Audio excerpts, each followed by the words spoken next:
Hello, and welcome to the 20-year celebration of the First Peoples Disability Network and our preceding organisation, the Aboriginal Disability Network New South Wales. My name is Damian Griffis. I'm a proud descendant of the Worimi people of the Manning Valley in New South Wales, and I've also had the honour to be the CEO of both the Aboriginal Disability Network New South Wales and the First Peoples Disability Network. I thought I'd begin by talking a bit about the history of the disability rights movement in Australia, and then also talk more about the history of the First Peoples disability rights movement here in Australia, and then share a bit about some of the work that we've been doing over the last 20 years or so.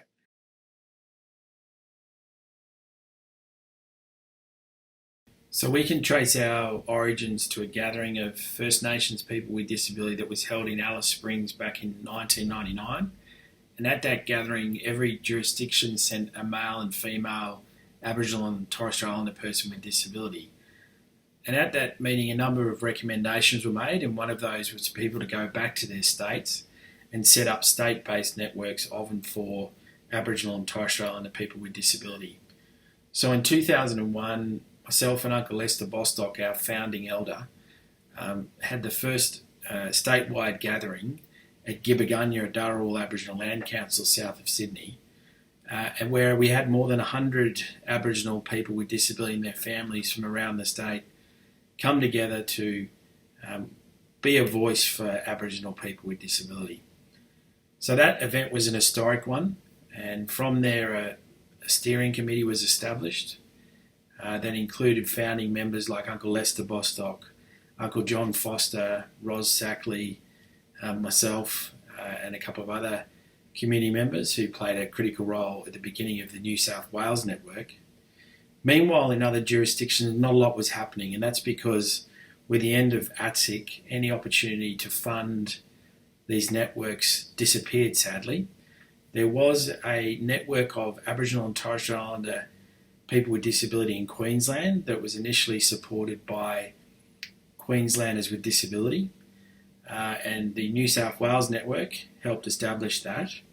There was a network of Aboriginal people with disability who provided advice to the South Australian government, but that wasn't an informal incorporated body, but one of our other founding elders, Ngarrindjeri woman Arnie Gale Rankin, chaired that South Australian committee.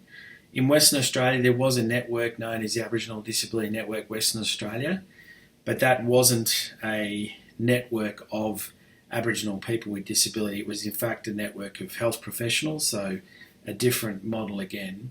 And in other jurisdictions, not a lot was able to happen, sadly. Not a failing of anybody, but just the fact that there was no resources attached to grow any of those networks. However, in New South Wales, we did seek the support of People with Disability Australia, who at that time employed myself and had Uncle Lester Bostock on the board of that organisation. And Ros Sackley was also an employee of People with Disability Australia at that time.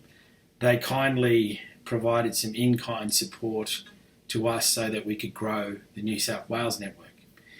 Our first funding came from the Westpac Foundation way back in 2003, and with that money, myself and Auntie Kerry Reid Gilbert and Uncle Lester travelled around New South Wales consulting directly with communities. We were keen to hear from Aboriginal people with disability themselves. We weren't interested in hearing from the service system necessarily. We wanted to hear from Aboriginal people with disability themselves. And as a result, that raised for the very first time some very serious issues of discrimination and some very serious examples of human rights violations, systemic racism, discrimination of wide variety, sadly. And it also exposed the very serious disadvantage that many Aboriginal people with disability across New South Wales faced in the areas of education, employment, access to transport, food security, housing, any number of really critical issues. And we wrote a report called Telling It Like It Is, which is still referred to as the first real report based on direct consultation with Aboriginal people with disability. So that was a pivotal moment in the movement, in the history of the movement of First Nations people with disability.